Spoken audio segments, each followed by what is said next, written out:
Good morning, friends. Myself, Mrs. Lakshmi Padiyar, Philologist English Medium School, Mansgaon.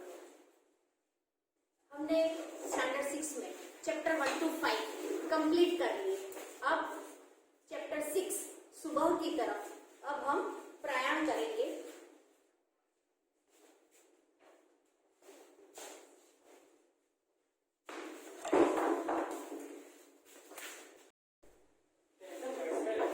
Chapter 6 सुबह। Polio की बीमारी से बच्चे विकलांग हो जाते हैं, उससे बचाने के लिए उनको एक दवा पिलाई जाती है।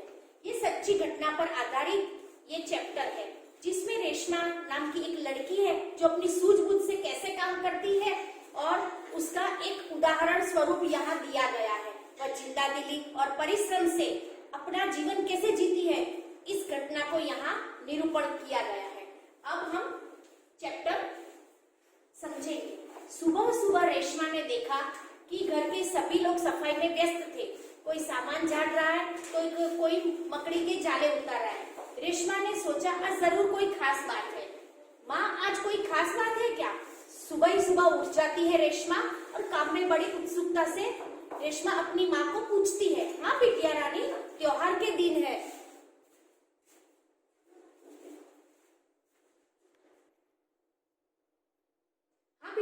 भूल गई क्या? त्योहार के दिन है, पहले से ही साफ सफाई की जाती है, अच्छी तरह त्योहार का आनंद ले पाएंगे। माँ ने प्यार से रेशमा के गले को सहलाते हुए कहा, बच्चों आपको पता है ना कि त्योहार से दिवाली आने से पहले हम लोग पहले से ही त्योहार का आनंद उठाने के लिए पहले से ही हम लोग अपना काम दिवाली का कंप्लीट कर लेते, फिर त्योहार का आनंद हम ले सकते। ओ, मैं तो एकदम भुलक्कड़ हो गई, पर माँ आपने मुझे तो कोई काम सौंपा ही नहीं, मैं क्या करूँ बताओ माँ। अच्छा चलो पहले नहा धोकर तैयार हो जाओ, फिर मैं बताऊंगी कि आपको क्या काम करना है। मैं भी आपकी मदद करना चाहती हूँ माँ, रेशमा ने रुआंसू स्वरों में कहा। मदद तो मैं जरूर लूंगी, मैंने तुम्हारे लिए कोई काम सोच रखे हैं। नहा धोकर नाश्ता कर लो, फिर मैं बताऊंगी कि आपको क्या काम करना है। उसकी पहिए वाली कुर्सी पर बैठा दिया। रेशमा ने फिर अपनी पहिया वाली कुर्सी को धीरे धीरे धकेला और अपने दैनिक कार्यों में लग गई। रेशमा जब 5 साल की थी तब उसके दोनों पांव काम नहीं करते थे। उसे बहुत तेज बुखार था और वो घुटनों के नीचे पांवों में पांव एकदम बेजान हो गए थे। उसको बचपन में जब रेशमा 5 साल की थी तब उसके दोनों पांव काम नहीं करते, उसे बहुत तेज बुखार आया था। इसकी वजह से उसके पांव बेजान हो गए थे।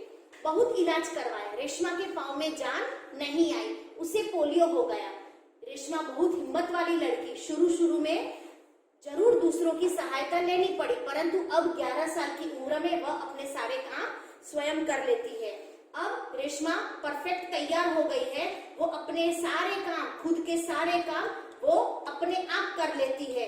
उसे अब किसी की जरूरत नहीं पड़ती है। परिवार के सभी सदस्य, पिताजी, छोटा भाई गोलू, दादी जी, दादाजी, सभी उसे बहुत प्यार करते। वह उसकी आंखों का तारा है। माँ ने रसोई घर में सारे बर्तन, डिब्बे, बोतलें नीचे उतारकर साफ कर दिया।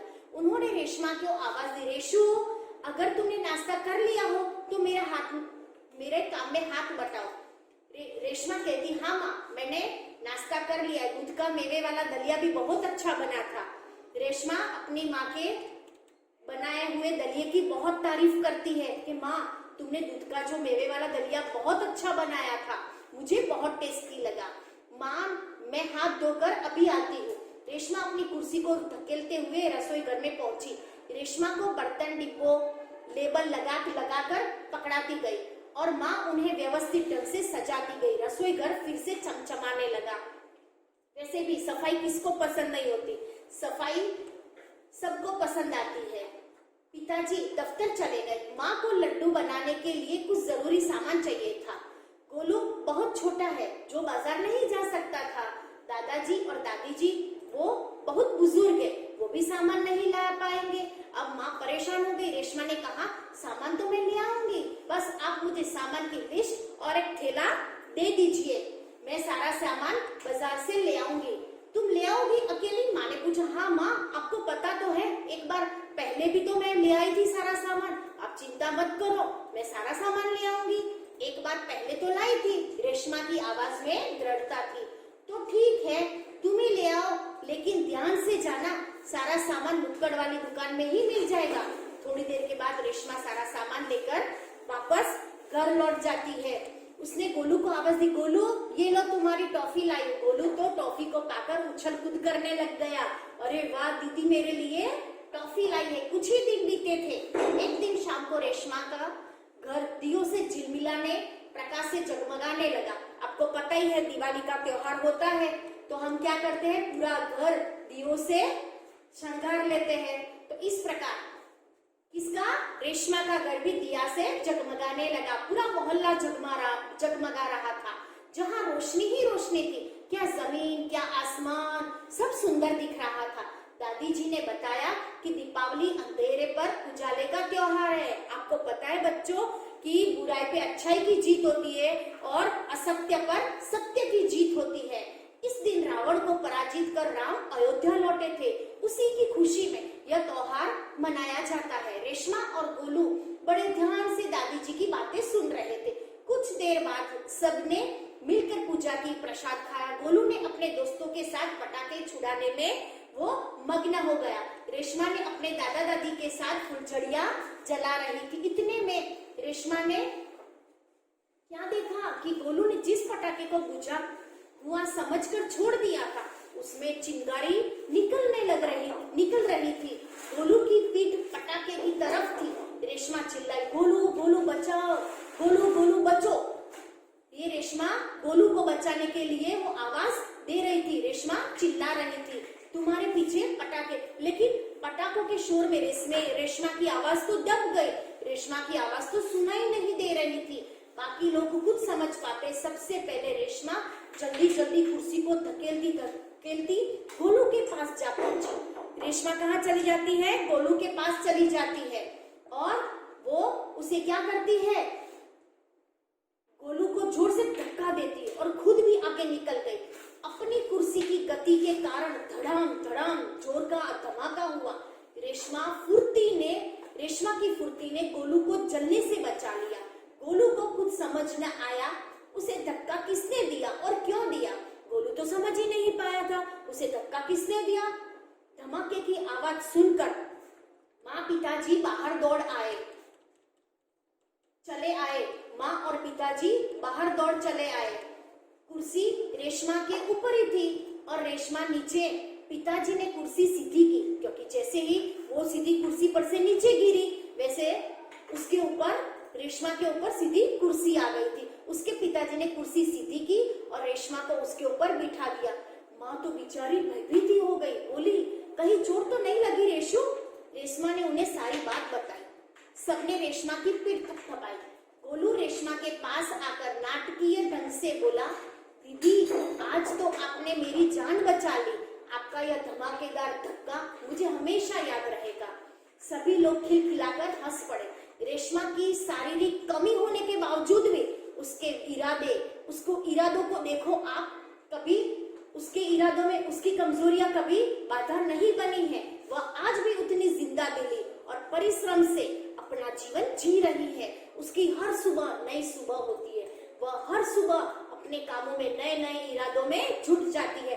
इस प्रकार रेशमा अपने हर एक कार्य में सबसे आगे निकल जाती है। उसकी शारीरिक क्षमता भले ही कम क्यों ना हो, लेकिन उसके इरादे आज भी अटल है। अब हम शब्दार्थ को देखेंगे।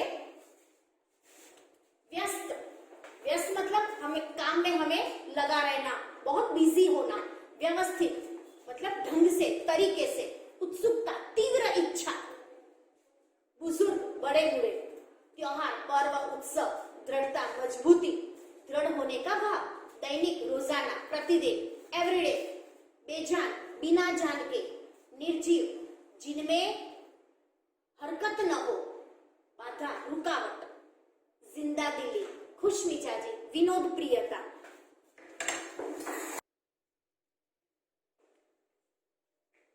स्टूडेंट्स, इस तरीके से ये सारे शब्दार्थ, ये जो सारे शब्दार्थ हैं 1 to 10 और जो मुहावरे हैं, टेक्स्ट बुक में शब्दार्थ और मुहावरे दिए हुए, वो आपको अपनी नोटबुक में नोट डाउन करने।